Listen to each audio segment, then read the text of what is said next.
A foolish consistency is the hobgoblin of little minds, adored by little statesmen and philosophers and divines. If a man does not keep pace with his companions, perhaps it is because he hears a different drummer. A different drummer. And now, coming to you from dead center on your dial, welcome to Risk Parity Radio, where we explore alternatives in asset allocations for the do-it-yourself investor. Broadcasting to you now from the comfort of his easy chair, here is your host, Frank Vasquez. Thank you, Mary, and welcome to Risk Parity Radio. If you are new here and wonder what we are talking about, you may wish to go back and listen to some of the foundational episodes for this program. Yeah, baby, yeah! And the basic foundational episodes are episodes 1, 3, 5, 7, and 9. Some of our listeners, including Karen and Chris, have identified additional episodes that you may consider foundational. And those are episodes 12, 14, 16, 19, 21, 56, 82, and 184. And you probably should check those out too, because we have the finest podcast audience available. Top drawer. Really top drawer. Along with a host named after a hot dog. Lighten up, Francis. But now onward, episode 261. Today on Risk Parity Radio, we will continue to hack away at the pile of emails that keeps growing since I keep traveling on weekends. I'm not making too much progress here.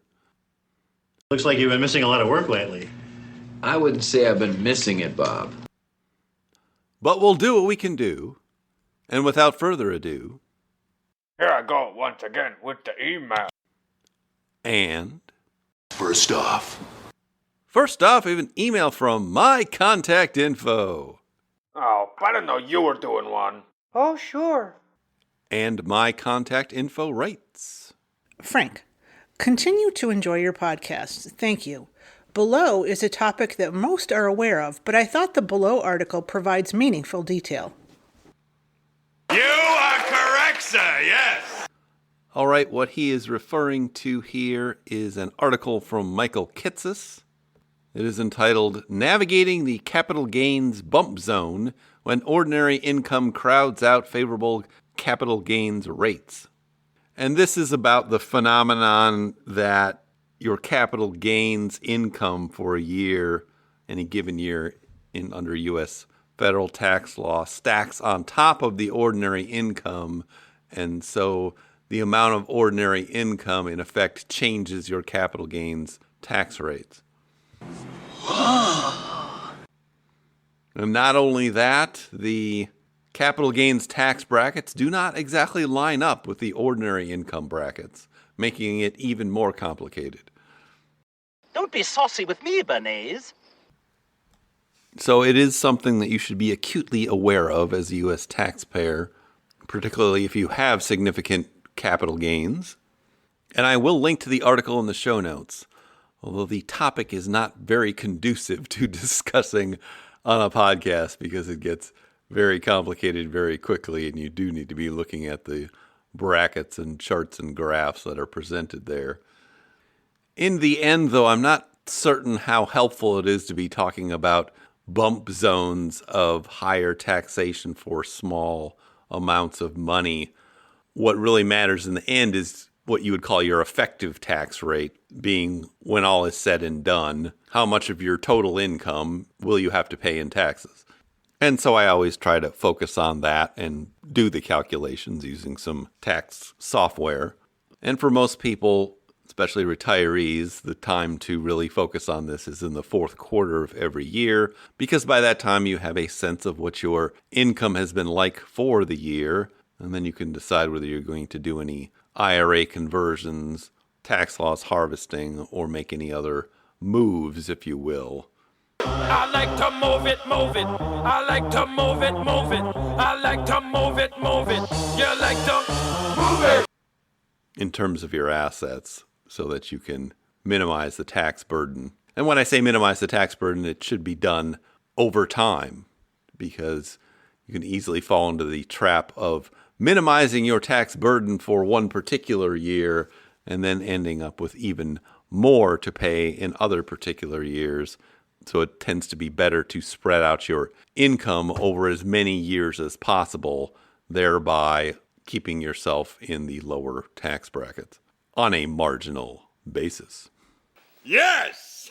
But I will leave the article there in the show notes for perusal by our most august audience. All hail Caesar, Emperor of Rome, monarch of the Roman Empire, ruler of the world. And thank you for your email. Second off, we have an email from Mark.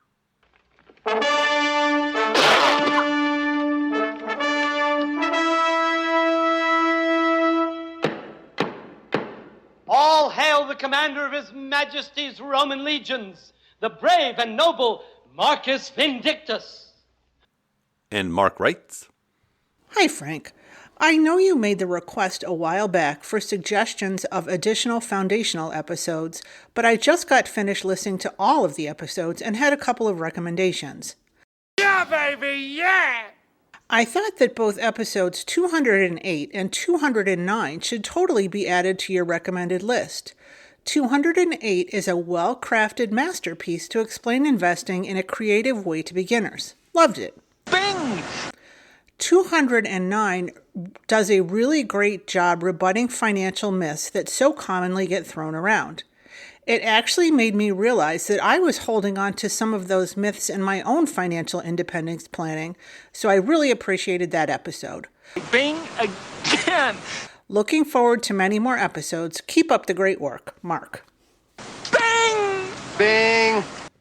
All right, Mark, thank you for identifying those. It does remind me I probably do need to update the little intros I stick on the beginning of these podcasts, since we often start in the weeds with the emails and then stay in the weeds or maybe end up in another place. You're gonna end up eating a steady diet of government cheese and living in a van down by the river. But anyway, for reference, episode 208 was Advice for New Investors. We're off to see the wizard. And this was done at the general suggestion of Paul Merriman, who asked me if I would have an episode directed at beginning investors. And so it follows a Wizard of Oz theme for those beginning investors. Do you presume to criticize the great Oz? You ungrateful creatures! Think yourselves lucky that I'm giving you audience tomorrow instead of 20 years from now. The great Oz has spoken. Now, episode 209 is entitled Popular Safe Withdrawal Rate Delusions and the Madness of Gurus, along with portfolio reviews for September 30th. And that one gets at some of the hysterical pessimism and other inappropriate assumptions that I often hear in popular finance, because saying everything's falling apart and nothing's going to work in the future and we can't spend any of our money. Real wrath of God type stuff. Tends to attract more attention. Fire and brimstone coming down from the skies. Than practical advice about how to approach these things so that we can spend more of our money. Rivers and seas boiling. 40 years of darkness, earthquakes, volcanoes. The dead rising from the grave. Human sacrifice, dogs and cats living together, mass hysteria. And I go through a laundry list of those things there as suggested by one of our listeners. You can't handle the dogs and cats living together. And so you can all check those out if you haven't already. And I'll get to work on redoing my second introductions to include your suggestions as foundational episodes people may want to check out. Of course, people do go both ways. And if any of the rest of you besides Mark have any ideas for what to suggest as foundational episodes for newer listeners to listen to, I would be grateful if you would send me an email and tell me what you think. That and a nickel get you a hot cup of Jack Squat. And be kind. Or if you're not going to be kind, at least be entertaining. Like I'm a clown, I amuse you? I'll take it either way. I award you no points, and may God have mercy on your soul. And thank you for your email. Next off, we have an email from Casey. I'm your boogeyman, that's what I am. I'm here to do whatever I can. And Casey writes, Hi, Frank. Big Ern really likes to bust your opinions on his blog. He again called your ideas on home ownership a wacky idea in his last post. Forget about it. Do you have anything to refute his conclusions? I don't own a house, and I'm not planning to do so because I don't believe in it. I don't agree with his passionate conclusions on home buying. I share the millennial revolution approach that not buying a house will set you free, and so far it certainly has been. Thoughts?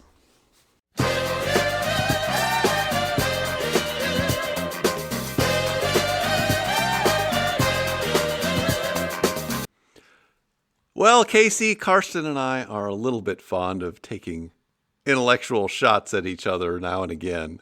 You're insane, gold member. And that's the way, I like it. And you shouldn't read too much into the banter. Duck season. Wabbit season.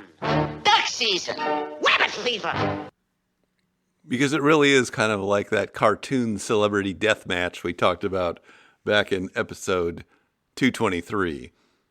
Only in America could there be a fight like this on a night like this in a beautiful city like this. No. So anyway, before he posted that, he did give me the courtesy of sending me an email and telling me it was coming and asking me to comment upon it, which I have done on that post in the comments section, and you can peruse that at your leisure. Johnny, the dreaded purple nurple. I haven't seen this move since the 5th grade. Amazing, Nick. If you haven't already, since this email is over a month old now. But anyway, this debate that we were having there, or have been having, has to do with the appropriate assumptions for inflation for a retiree. And I had said, and I still say, that personal inflation is personal, and that it is something that is well within the control of most retirees, and that one way one can minimize their personal inflation is to minimize the growth of their housing costs, which can be done if you own your own house or have a fixed rate mortgage. And he put together something to refute that in the form of a simulation that he ran in his toolbox. And I don't disagree that the fact that you can come up with a simulation or an example of where paying rent would be the better choice than buying a house. Fight fans, this is the stupidest match I've ever seen. It's the fight about nothing.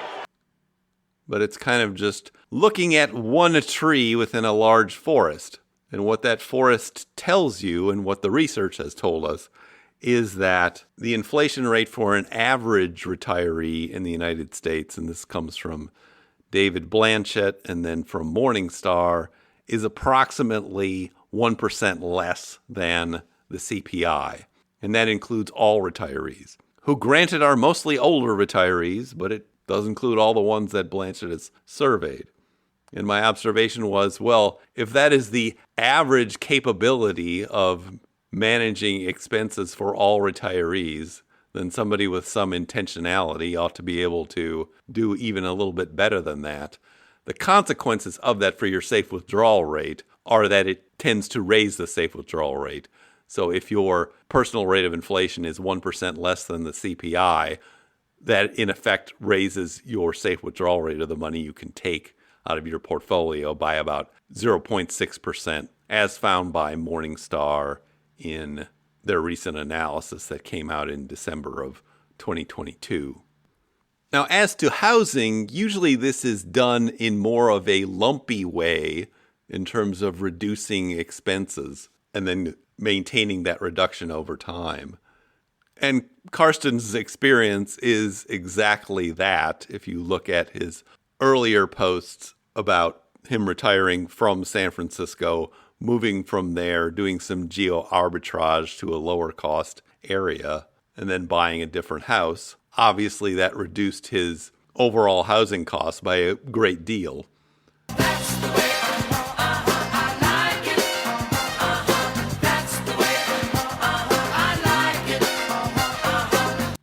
And so if you were to compare what his living costs are now compared to what they would have been had he stayed in San Francisco and perhaps rented, his rate of personal inflation from that point is probably negative.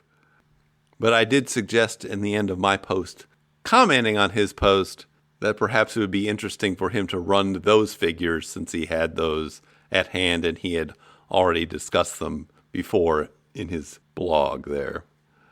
Another place where you'll find this discussed very recently is on the Earn and Invest podcast that came out last week, which featured Christine Benz and Joe Saul-Sehy, and Christine was talking about this study that they did in late 2022 and about how using variable withdrawal rates could improve your effective safe withdrawal rate, and that one of those mechanisms was, in fact, managing your personal rate of inflation.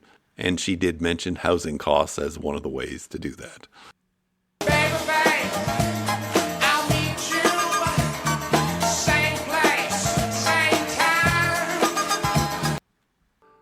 Now, as to your specific question, do you need to own a house to do this? And the answer is no. Forget about it. But if you are early retired and not chained down to any one location, your best option is probably to do some geo arbitrage and simply move to a lower cost location if the rents in your area get too high.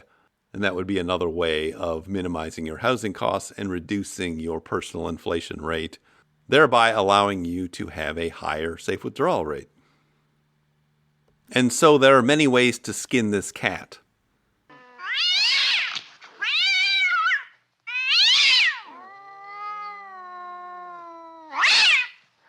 Ultimately, the main point I was trying to get at, and what we actually talked about back in episode 209, now that you mention it, is that the assumption made originally by Bill Bengen that your personal inflation rate would rise at the rate of CPI when he was first calculating safe withdrawal rates back in 1994 is actually a conservative assumption and is probably an inaccurate assumption. And we know that from all the research that David Blanchett and others have done since then, which means that on that basis, the projected safe withdrawal rate was too low and is probably too low if you are making that assumption.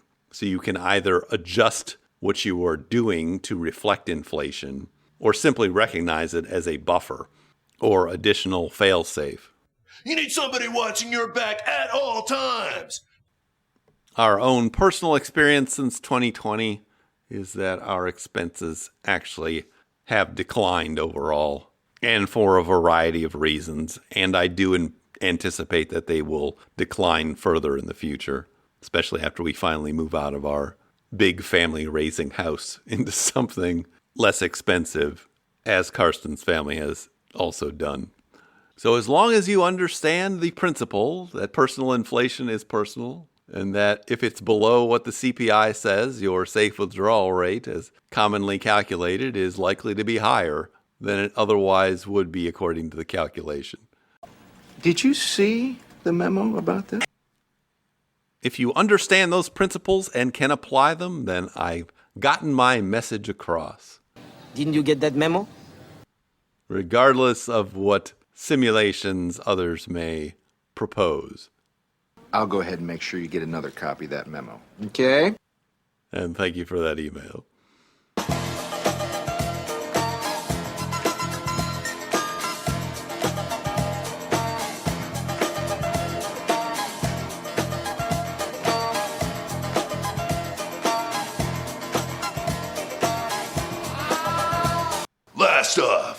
Last off, we have an email from Eric from Cincy. She's a killer queen, gunpowder gelatine, dynamite with a laser beam, guaranteed to blow your mind. And Eric from Cincy writes, Dear Uncle Frank, there have been a lot of recent discussions about bucketing on the podcast lately, and I wanted to contribute with a link to a blog post by Ben Carlson at a Wealth of Common Sense blog. The title of the post is The Mental Accounting of Asset Allocation. Perhaps you can add a link to the show notes, and then we can put this subject to bed. I think it is reasonable to suggest that we can agree that bucketing is not a strategy or allocation. Bucketing is a mental trick to help give individual investors a sense of comfort. Thank you, Eric in Cincy. Well, Eric, I agree with you, although I'm not sure we'll ever be able to put this to bed because it's also something that is popular and creates headlines in addition to confusion. But I think Ben Carlson explains that pretty well in his blog post, and he writes some very nice blog posts, including one last year about the non-difference between bond ladders and bond funds, which also ends up being a form of mental accounting. Now, to me, there's nothing wrong with using some mental accounting in your management of your financial affairs, particularly if it helps you sleep at night and all you were doing is matching up some assets with future liabilities or something similar. The problem only comes when you mistake that kind of management as an actual strategy from a mathematical point of view. Because if you do get fixated on the mental accounting aspects of this, it can make you distort your actual strategy in the form of your actual portfolio allocations or other things. And when you do that just to fit with some mental accounting framework, you are just getting suboptimal results. But we just did a whole lot of discussion about this back in episodes 251 and 253. And so I would go listen to those if you haven't already, because that's where we do try to separate the wheat from the chaff, the actual strategies from the mental accountings, the dogs from the tails. Who let the dogs out? Who let the dogs out? And including the tails with the buckets attached to them. Which is not always a pleasant sight or sound.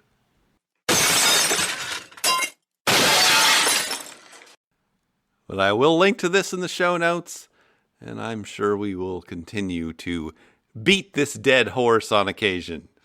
And thank you for your email. But now I see our signal is beginning to fade. As seems to be our tradition this month, there will not be a podcast this weekend, because I'll be once more on hiatus. I don't like my job, and I don't think I'm going to go anymore. We will update the website. Hopefully that'll be good enough. In the meantime, if you have comments or questions for me, please send them to frank@riskparityradio.com. That email is frank@riskparityradio.com. Or you can go to the website, www.riskparityradio.com, and put your message into the contact form, and I'll get it that way. If you haven't had a chance to do it, please go to your favorite podcast provider and subscribe, give me some stars, a review. That would be great. Okay. Thank you once again for tuning in. This is Frank Vasquez with Risk Parity Radio, signing off.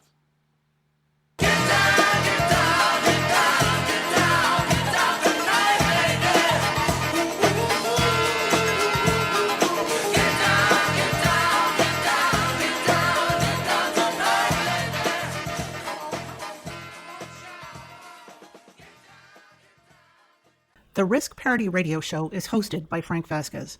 The content provided is for entertainment and informational purposes only and does not constitute financial, investment, tax, or legal advice. Please consult with your own advisors before taking any actions based on any information you have heard here, making sure to take into account your own personal circumstances.